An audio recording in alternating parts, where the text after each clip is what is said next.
Let's talk about something I'm willing to bet you've experienced. You know that feeling? It's late at night, and suddenly your brain just comes alive with ideas.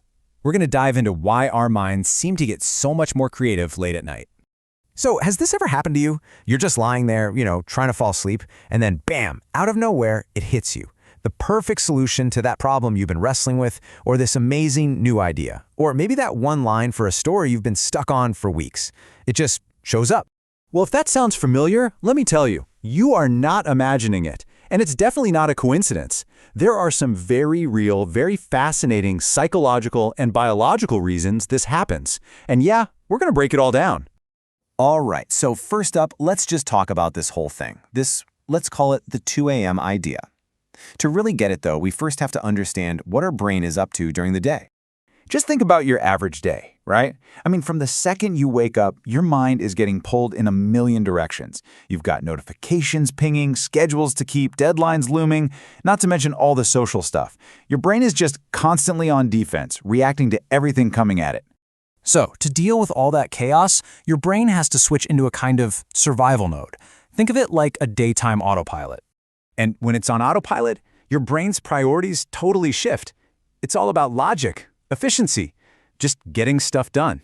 It's constantly judging, defending, managing how we look to other people. It basically becomes this brain of pure control and order. Here's a good way to think about it. Your daytime mind, it's like a fortress. It's built on logic and control, completely focused on the must-dos. But your nighttime mind, that's a whole different story. It's like this wide-open field, all about the what-ifs, where you can just explore and imagine freely. And that's really the key here.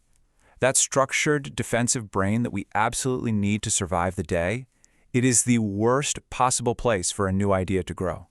Because real creativity, it isn't born from control. It's born from freedom. So what happens when all that control just disappears? Let's talk about what happens when those walls finally come down. Think about it. At night, the world gets quiet, and all its demands, they get quiet too. There are no more emails to answer, nobody you have to impress, no role you have to play. You're not performing anymore. You can finally just be. And this isn't just in your head, It's a real, deep biological shift. Your stress hormones, things like cortisol, they start to drop.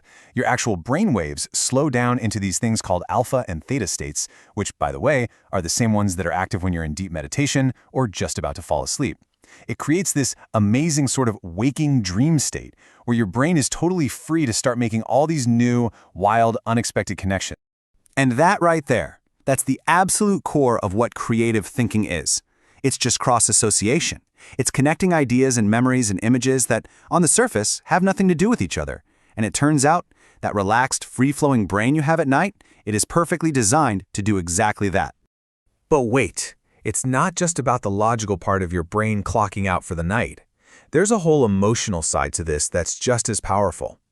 Let's get into how our feelings actually become the fuel for our creativity. To get through our busy days, we have to kind of box up our deeper feelings, right? Push them aside. But in the quiet of the night, there's nowhere left for them to hide. That little bit of sadness you couldn't name, those desires you forgot you had, old memories, they all start to bubble back up to the surface. And look, these feelings aren't coming back to haunt you. They're trying to talk to you. This is the raw material. This is what art is made of. I mean, every great song, every incredible painting or book, it all starts with a really powerful inner story. And nighttime is when we finally get quiet enough to hear our own. Okay, so the magic happens. You have this amazing, brilliant insight. Now what? This brings us to the most important, most practical part of this whole thing. What you have to do next so you don't let that brilliant idea just die. Because here's the trap. That rational, get-you-to-work-on-time morning brain, it's an expert assassin of new ideas. Seriously, it's programmed to see all the risks, not the potential. And I bet you know exactly what that voice sounds like, right? It's the one that says, that's not realistic. Or it whispers, someone else has probably done that already, but better. And then the ultimate creativity killer. Who would even care? That voice, it will absolutely vaporize your idea if you give it the chance. So what's the solution? It's so simple. Do not wait until morning. Grab your phone, a notebook, a napkin, anything. Just write it down. Voice memo it. Do whatever you have to do to capture that spark. no matter how messy or incomplete it feels. Just give it a fighting chance to survive until sunrise.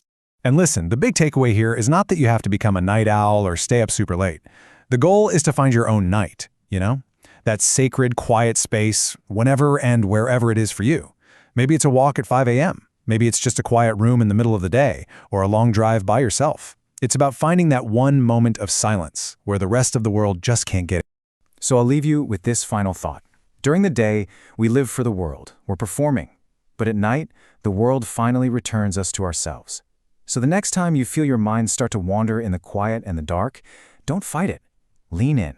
Listen really, really closely. Because that one idea that could change everything, it might just be waiting for things to get quiet enough for you to finally hear it.